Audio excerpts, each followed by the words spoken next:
often told, there you go. I told my wife that we thought about doing like a Facebook Live sometime and just showing every now and then, like in town or whatever. But this is uh this is our rain tank, and what happens is that whenever it rains, these pipes float into this rain tank, and so you can either get water from the spigot or it'll come out down here. And what we oftentimes have to do, which we have to actually get a new pump. We have a new pump, but I'm a little leery of trying to fix it because we're going to town in like 3 weeks, and so I don't want to mess with it right now in case something breaks and I don't have anything and there goes our water. But we have to pump this for about 20-30 minutes, and it'll go up here, top of the house. And let me see if I can real leery if I still have good service. There's a tank. Let's see, tank on top of the house right there, and that's what our water comes from. For bathing and whatnot. Yes. And so whenever we run low on the water coming down, then that means, we got to pump it. Um, Trying to think. Our solars, So is there not a way to get an electrical pump to put on there? you can. Problem is trying to find one. That's where it comes in the fact that whenever you go into town, you can have a list of what you need. Doesn't mean you're going to get it. There's one Yeah. time we need some brown sugar or mayonnaise or something like that, and that trip into town, which was 6 weeks, being in the bush and waiting to get to town, they didn't have any, and so we flew back home without brown sugar and mayonnaise. Just waited another 6 weeks until we had to go back into town, and then luckily that next time we found it. Wow. So You um, learn to get by without what you think you need, huh? that is so true. Um, this is let me switch it again. I don't know if you can see it. If we ever did have problems with our solar system, hang on. Ever did have a problem with our solar system, which this is just a light. Just kind of give you an example of a smaller scale. The sun will hit on that, and at night, it gives lights to the chickens at night and everything to help lay eggs and everything. So just kind of give you an idea of a smaller scale system of what the bigger scale would do. But I don't know if you can see that stick that's right there in the middle. There's a line that's coming from a pole, Yep. and there's a line that's going to the house. Um, Let me switch real quick.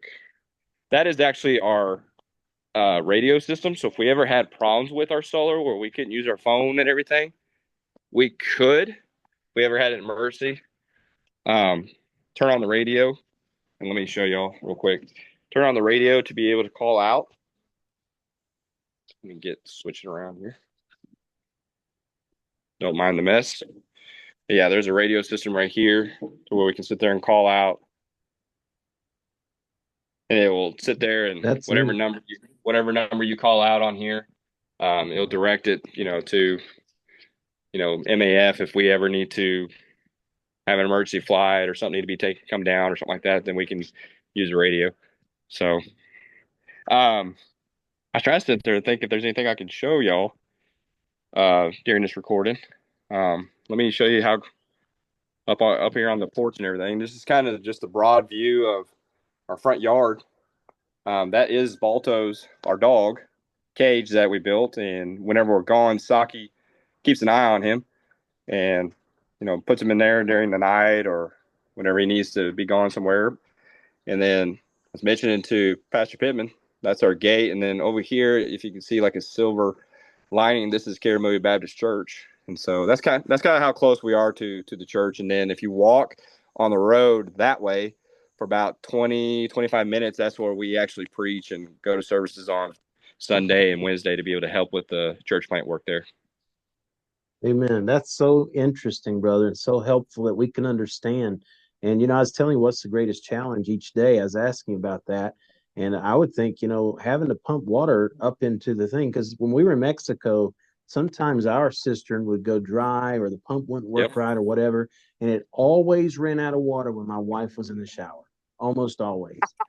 And so she'd scream and yell, "Hey, I'm soapy, I need water." And you'd have to go out and figure out what happened and make sure water got pumped up there for her. So I can't imagine having to do it by hand. So, We've tried to made a system now. Our kids even actually kind of help us out with that. Chloe mainly, and she's kind of wanted to figure out stuff to help us out with and everything. And it's kind of a chore now for about 5 or 10 minutes each day. That way, it makes it a whole lot easier to pump the water for us. And that way, we don't necessarily run out. We don't have to go out there for 20, 25 minutes to pump the whole thing.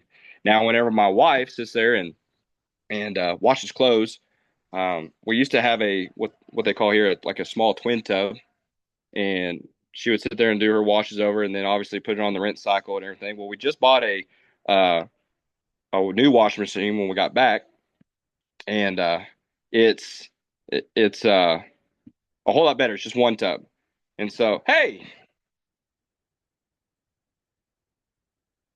so we've been able to hook up the hose to the sink to hook it up to the washing machine to make it kind of act like what we do in the States and everything. You know, the cold water hooks up, hot water. Obviously, we don't have hot water, but we hook it up to our tub, which is hold on, which is right here, and our hose would go to inside the house.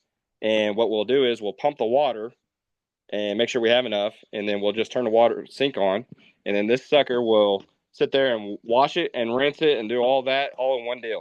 And so it makes it a whole lot easier.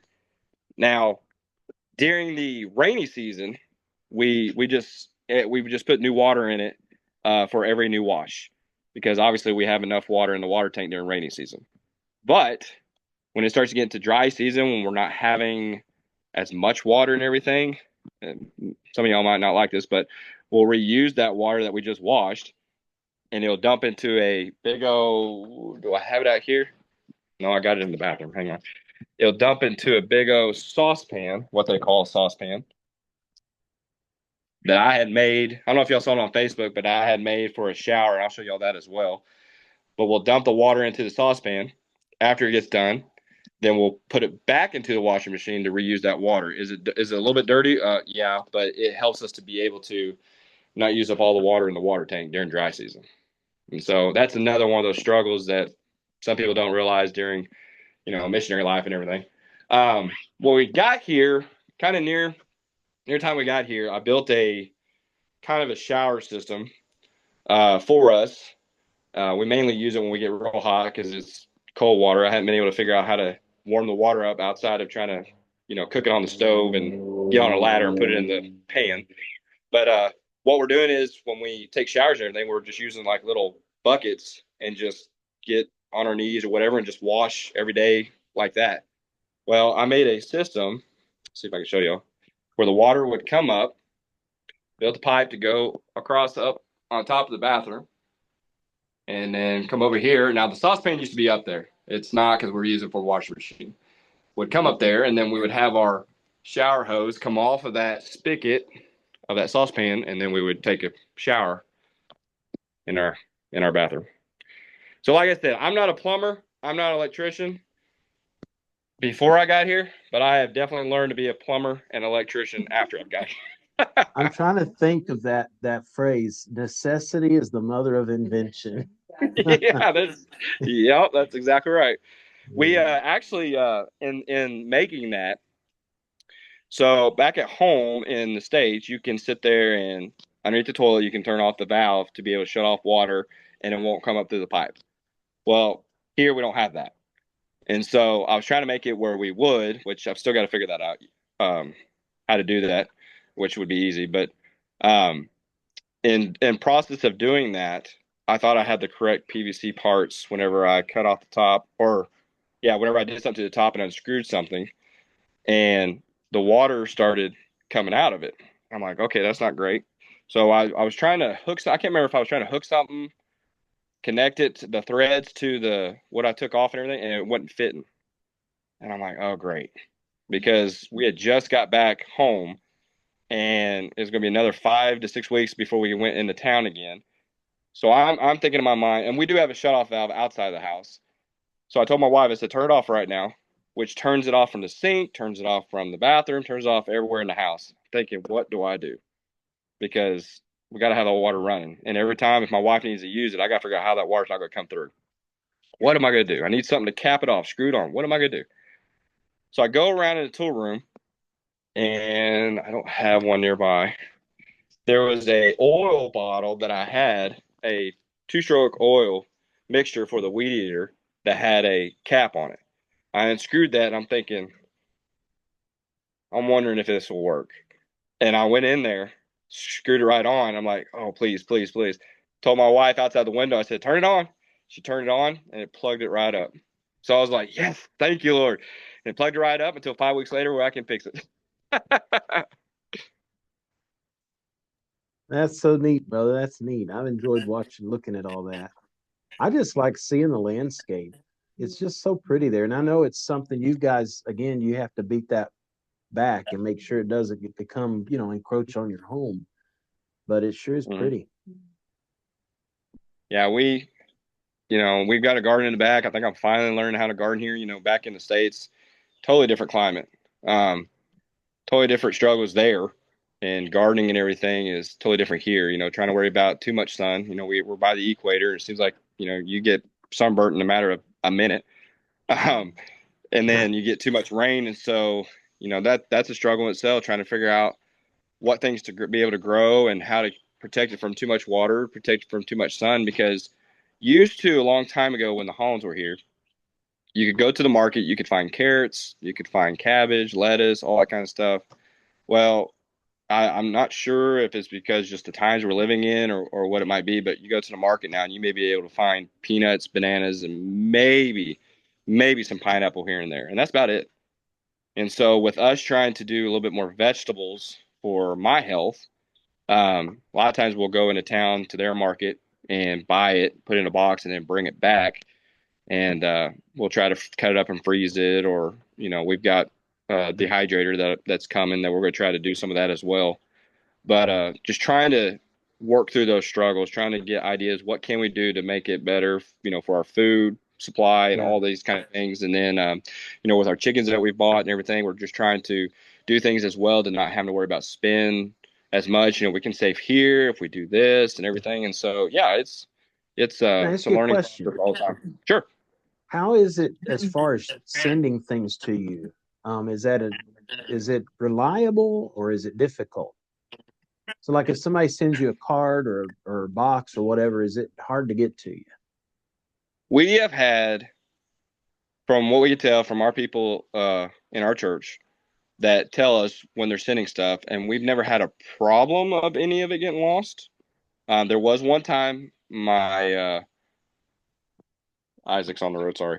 Um, there was one time my mother had sent a package that had like pepperoni and some food in it, and it sat at the office there in Port Moresby for a little bit, and then till we paid customs duty. Sometimes and I don't know what the policy or the way of knowing if I'm going to pay customs one moment or the other day I'll have to pay customs for something else. I don't know any of that. But rats had gotten into it. And Oh when we no. got it, it was all molded and everything like that. That was the only one time that we've ever had a problem. Everybody else's package was fine. There was a gentleman who actually he took one of those, big old plastic containers of like cheese balls or whatever. He had an empty one of those and stuck like a whole bunch of candy inside of that or valuables inside of that and then put the lid on and everything. And that seemed to work.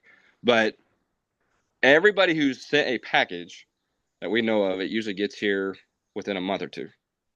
Cards and stuff, and I'm not sure about cards, how long it takes to get here because no one tells me, hey, we're sending you a card. It just gets here. But I will say there's one church that sends us their bulletin, and every time we go into town, which like I said is 6 weeks, we get their once a month bulletin every time we get to town. The Van Born? Uh, yes. Yep. Amen. So I always encourage people, if you ask the homes, they'll sit there and be like, what, it may get there, it may not. I think the mail system has gotten a lot better here. So I always encourage people, if you want to, great. But I always try to, at the same time, tell them, don't be surprised if it doesn't get to us in a certain amount of Right. time. Don't be surprised if we don't ever see it. There was a gentleman last year. He sent one for a specific reason for one of the young teenage girls that came to Papua New Guinea from our church. He had sent the package right after they left. There was stuff for us and stuff for her. It it showed it being in Port Moresby, I would say a couple weeks after he sent it, and it stayed there. and she left, and we've been asking about it, and finally we've been back last month. There's a postal worker there in the town that helps us out greatly. I mean, we're friends with everybody there. Everybody knows Micaiah especially, but he said that they needed first of all they needed the invoice to be able to show them, and so I had to get it from the sender, and we showed them, and finally it came. Everything was great. Everything. I mean, it'd been sitting there for 6 7 months, but there was nothing wrong with it and everything. It's just the people there wanted to see that invoice, and I guess they never had it. I don't know. Some of that stuff, like I said, I have no clue. But everything has gotten here. We did have a lady Well, talk to us, another missionary. She said that she had just last year just gotten her 2022 calendar. it's So a little late. just a little bit. I mean, you could uh, mark the days up a little bit. you could probably change it or wait a couple of years. It might fall back in sync. There you go. There you Uh, go. so what I was thinking about, you was talking about how you need to consume more vegetables. Would it be beneficial if we sent some packets of seeds to you, like carrot seeds and whatnot? That would be great. I do have seeds, but that is actually one of the restrictions of sending stuff here. Um, they don't allow, especially going through customs, seeds, that type of stuff, um, come in through the country because even on your immigration card when you're coming to fly in, Right. they'll ask you. That's like the very first thing of asking you what kind of is seeds. And I remember going over to the somebody else's cocoa plantation when we were here just visiting in 2016. That he said there was somebody from Australia that brought over. I want to say it was like a cocoa seed or something that had like fungus to it or some Yeah. kind of disease to it, Well, I and it messed up understand. a lot of things over here. And so since then, Yeah. they've kind of restricted some of that. Yeah. Any seeds that we get in town, but if there was some other seeds that I couldn't find, um, we can. I think it's from either New Zealand or Australia. There is a company that we can order from. They mainly want it as long as it's actually from a kind of like a licensed company that Well, not they do not from things your to, yeah, they do things to be able to, what do you call it? To make sure that seed is pure and doesn't exactly have anything on it. They radiate it or something. right. It's like a certification type process and everything, and that's kind of the Mhm. thing that they would allow. But it's seeds is not necessarily hard getting here. It's the fact of trying to grow it. Um, and that's like I said, I'm learning different ways. Matter of fact, uh we've got a whole bunch of onions out there, which I don't normally eat, but the cucumbers and the zucchini are coming up right Good. now. They're probably about that tall, and Yeah. I may Well, be able to carrots is get easy. out there. I mean, that's something every year we do, and we get a ton of carrots. Let me try And to. so if I can do it, you can do it. I can tell you that because I'm not Oh, good. you I've can got a tell me black how to do thumb. it because you can tell me how to do it because sometimes I'm not sure how to do it. But let me Well, show you real with quick. I carrots, did. if we used a Go ahead. raised bed, and I'm sorry, go ahead. No. Go ahead. I'd asked you, and you go ahead. We use a raised bed where we build a box that's off the ground, but you don't have to do that. We're trying to get it up so the rabbits can't get to it. And then we just drop, two or three seeds every few inches apart and just keep them watered and they grow. I don't understand why carrots grow so well. Now, Yeah, you don't have to thin them out over when you time. plant them, do you cover them up with the dirt or just let them sit there after you No, you water them? cover them. You That's cover what I them. was We thinking. we like dig a little trench. You only want them about an inch deep. You don't want to go too deep with it. And you put them, and if you put them too close together, they will be, what do you call that, like dwarfed. They don't Yeah. grow very big. So you want a good inch and a half between each place you put the seed, so drop them take your time to drop them apart from one another. Now, And and watering them to try to make sure they stay moist. How often do you have to water them? it just depends on where you're at. I mean, here Sure. we water every night Okay. during the summer because we don't have a lot of water during the summer and it just gets dry. And being a raised bed, it dries out quicker as well. Right. So So in that, uh, we've been trying to grow potatoes as well, which I've got this raised bed that I built that it probably needs to come out more because obviously they're trying to reach out to the sun. But I was trying to kind of protect them from the sun, but it looks like they do pretty good. But I'll show you kind of the idea that I was doing with making sure that the insects don't bugger up or mess with. I just spoke pigeon, Yeah, mess up the plants and everything. And so what I tried to do, I built me like a little kind of like there a you little go. box or cage or whatever, because whenever I just let them out, uh, the beetles would get to them, and that's the biggest problem I'm having. And what Matter is of that fact, plant? it's a cucumber, the one I just Cucumber. showed you. Yeah. Yep. Matter of fact, this plant right here, which is a watermelon, which Saki and Carol planted, my kids and I literally come out every day to try to make sure we get all the beetles that are on there. Because if we Yeah. don't, it's tragedy. I mean, it's like you Yeah. look out here, you do your work, and it's like, man, there goes another beetle. But that's what I've been doing to try to keep them going. And it seems to be working. Especially when they get bigger, they won't die as quick and everything. But let me try to turn this around again. That's what I've been trying to. That one seems to be doing fairly decent. Let me get it over. There you go. You're freezing up. So the idea of having these boxes on them has seemed to be helping out really, really well. And so once they get, I may be away from it. Let me get back. You're good. We see you. Okay, I was about to say it's usually when I get out towards that section, that's when it usually starts to get kind of choppy. Hey, can you get dish soap? Yes. Okay. There is a homemade thing where you use dish soap and a couple of other things with some water, and you spray that on the leaves, and that'll help with the bugs. It doesn't, I can send you that. I got to look it up because I've forgotten it. But I can send you that if you'd like. Yeah, that'd be great. Now spraying that, especially with the hot sun, it won't like burn up the leaves, will it? I don't think so, no. Okay. You might do it at night. Do it in the Yeah. evening when the sun's about to go down, and then let that way it'll dry on the leaves. The Um, that's that's another thing that once again it's kind of hard here is spray because I've tried other things spray wise. I hadn't done the Dawn soap with or dish soap with some other things.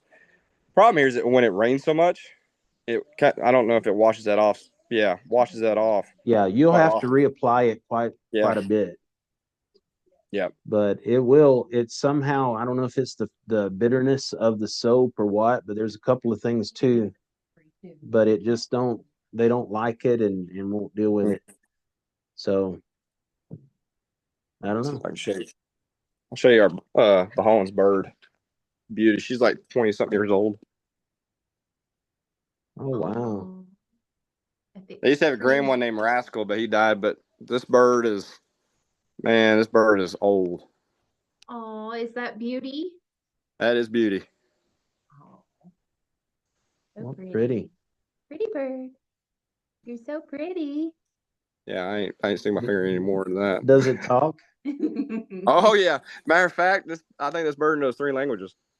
Really? we So were we were in they Mexico one time, and we were going through a zoo, and these little kids were with us, these Mexicans. They were saying, Wendy, hermana, hermana, come look at this, come look at that. And the little bird started saying, hermana, hermana. That's a little weird.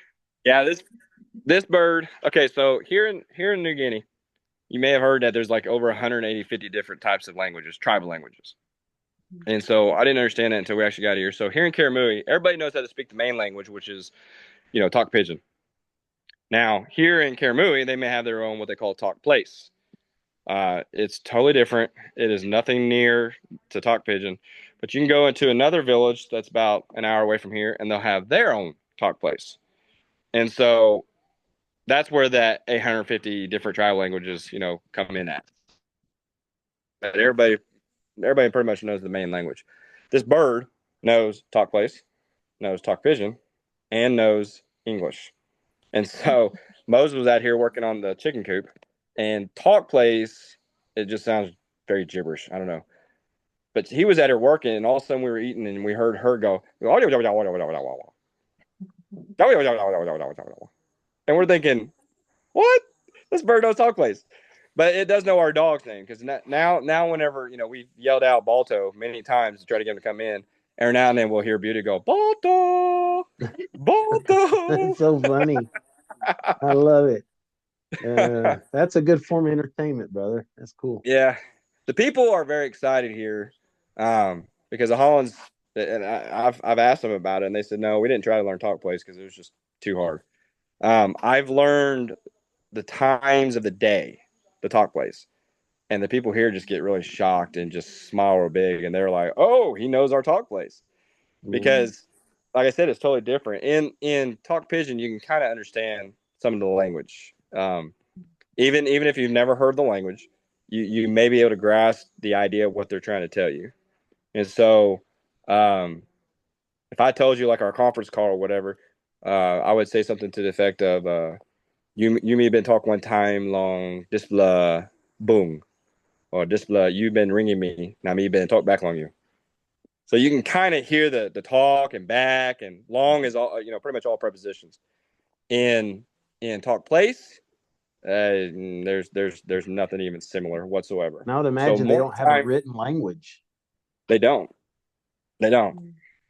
And so, like for an example, so morning time for talk pigeon is just morning, MONIN, yeah, because they don't have G's, so it would be morning, and then afternoon would be apinoon, APINUN, apinoon, and then night would just be night or good night.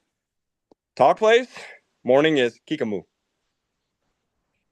afternoon is pio, and then nighttime is porede.